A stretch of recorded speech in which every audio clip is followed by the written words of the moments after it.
Everyone has idols, right? People who inspired them and drove them on to greater horizons. As a kid, my idol, and he's still my idol.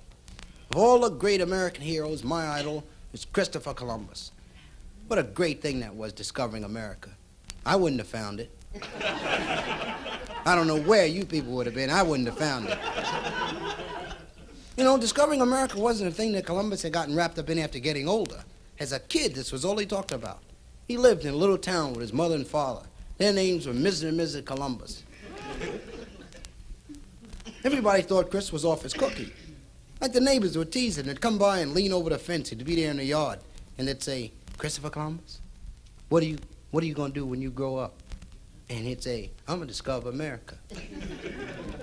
They'd say, "You better cut that out. You know there isn't any America. You know the world is square." Chris would say, "They sure are." At 35, he'd gotten out of grammar school.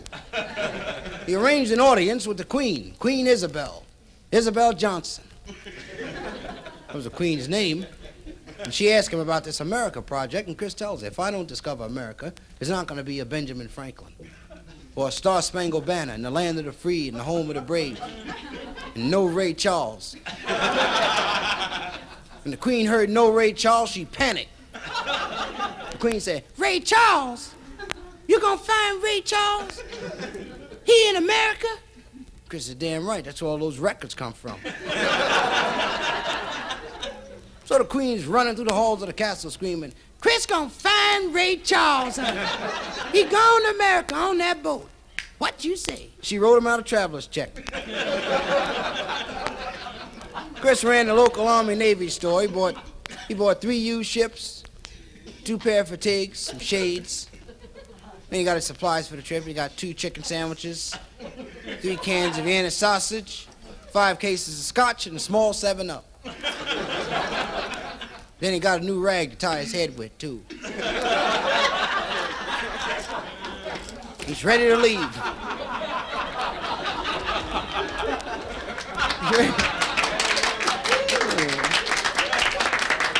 He's ready to leave. All the photographers and the reporters are at the pier to see him off. All the girls are there. They're all screaming, "Goodbye, Columbus.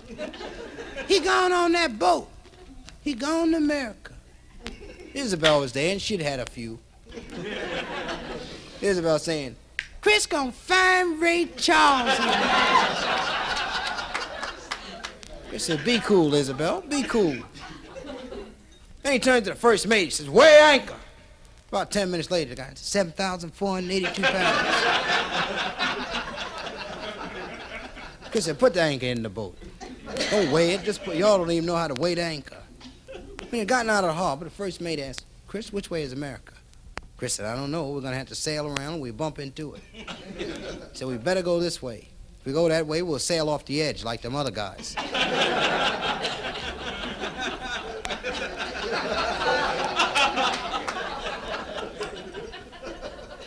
100 days later, the men are ready to mutiny. Chris has been goofing. He's been going through a bit like, "Back up! Make a right! Watch out for the edge!" First mate said, "Come here, Chris." I said, "Come here." He said, "Chris, the men are ready to mutiny." The cabin boy said that if you don't find America in 2 days, he's going to smack you in the mouth. Right then, a piece of wood floats by the ship. Chris said, "There's a piece of wood."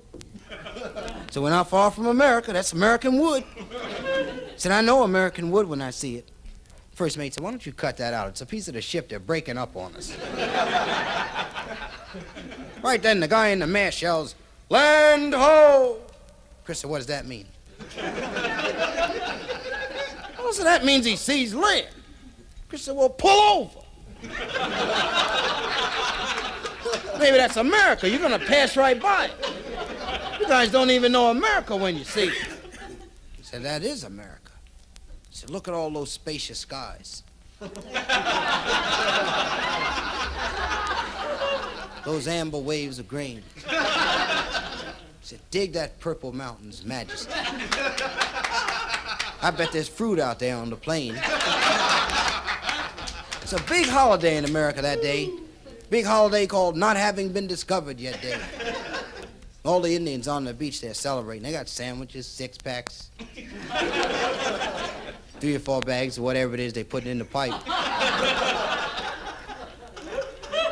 Chris leans over the rail of the ship. He says, "Hey, yo!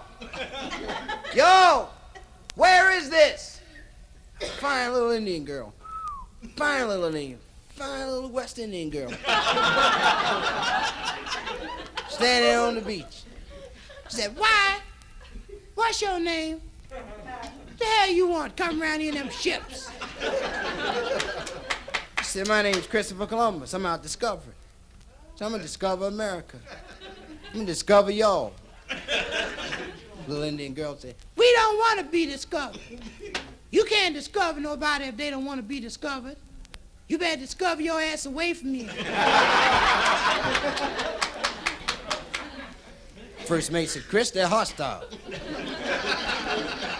Chris said, "Yeah, and they mad, too." He said, "But we're going in there anyway. That's America. They can't keep us out of there. America belongs to everybody. Let down the longboat." And they let down the longboat, which was really a short boat on the side of the big boat. They called it the longboat because they had a peewee boat, but they weren't going to use that. And they piled into shore, and they're heading into the boat, and the men are laying down because the Indians are throwing rocks and spears and flaming arrows and tree trunks, yelling out a bunch of profanity about Chris's mother and everything.